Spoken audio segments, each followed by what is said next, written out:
እስትንፋሰ ክርስቶስ አባታቸው መልክዓ ምክሩ እናታቸው ወለተ ማርያም ይባላሉ። የተወለዱበት ልዩ ቦታ ወሎ ክፍለ ሀገር ዳውንት ነው። በተወለዱ ዕለት ተነስተው በእግራቸው ቆመው 3 ጊዜ ስብሐት ለአብ፣ ስብሐት ለወልድ፣ ስብሐት ለመንፈስ ቅዱስ ብለው አመስግነዋል። የስማቸው ትርጓሜ የአብ የወልድ የመንፈስ ቅዱስ እስትንፋስ አንድም የክርስቶስ እስትንፋስ ማለት ነው። ቅዱስ ሚካኤል እየጠበቃቸውና በመንገዳቸው ሁሉ እየመራቸው ነው ያደጉት። መንፈስ ቅዱስ ልቦናቸውን ብሩህ አድርጎላቸው በ5 ዓመታቸው የቅዱሳት መጻሕፍት ቃላትን ብሉያትንና ሐዲሳትን ድርሳናትንም ጠንቅቀው አውቀዋል።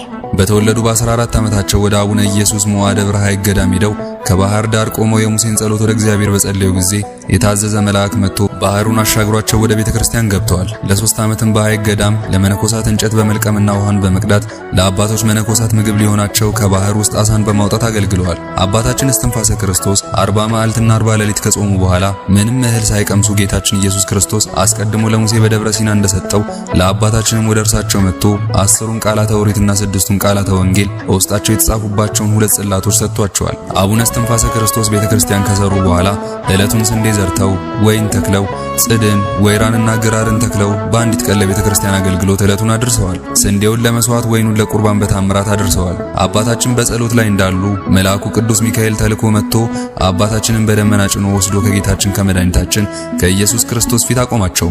ጌታንም በቅዱሳኖች ሁሉ እንዲባረኩ ካደረጋቸው በኋላ መልአኩን ወደ ተወለድኩባትና ወደ ኖርኩባት ቦታ ወደ ኢየሩሳሌም አድርሰው ብሎት ኢየሩሳሌምን አሳልሞ ሀገራችን መልሶ አምጥቷቸዋል። ሁሉንም የኢትዮጵያን ቅዱሳት ገዳማትን ተዘዋውሮ ሲጎበኙ በሕይወተ ሥጋ የሌሉት የየገዳማቱ ቅዱሳን ሁሉ በአካል ይገለጡላቸው ነበረ።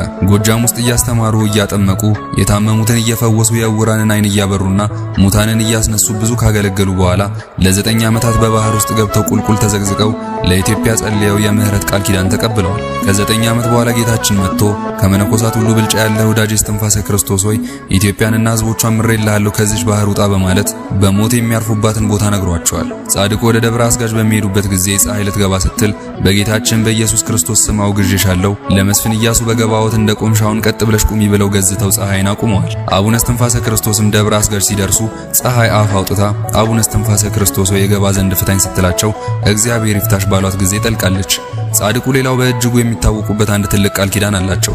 በአምላክ በእመቤታችን በቅድስት ድንግል ማርያም በቅዱስ ሚካኤልና በቅዱስ ገብርኤል ልቦና የሚገኝ እንደ መልክዓ ኢየሱስ ያለች እጅግ አስገራሚ ጸሎት አለቻቸው። እርሷን ጸሎት በጸለዩ ጊዜ እልፍ ነፍሳትን ከሲኦል ያወጣሉ። ጸሎቷም የመድኃኔዓለምን የሰውነት ክፍሎች በሙሉ እየጠቀሰች እያንዳንዱን የሰውነት ክፍሎቹ የተቀበሉትን ጽዋዎች፣ መከራዎች ሁሉ ታዘክራለች። በእያንዳንዱ ክፍልም የጸሎት ማሳረጊያ አቡነ ዘበሰማያት ይደግማሉ።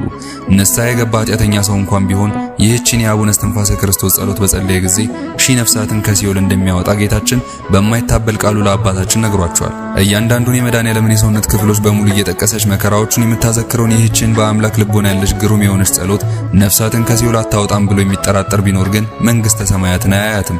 ጻድቁ አቡነ እስትንፋሰ ክርስቶስ ታኅሳስ 9 ቀን ተወልደው ሚያዝያ 9 ቀን በታላቅ ክብር አርፈዋል። ገድለ አቡነ እስትንፋሰ ክርስቶስ ከበረከታቸው ይክፈለን። ወስብሐት ለእግዚአብሔር ወለወላዲቱ ድንግል ወለመስቀሉ ክብር አሜን።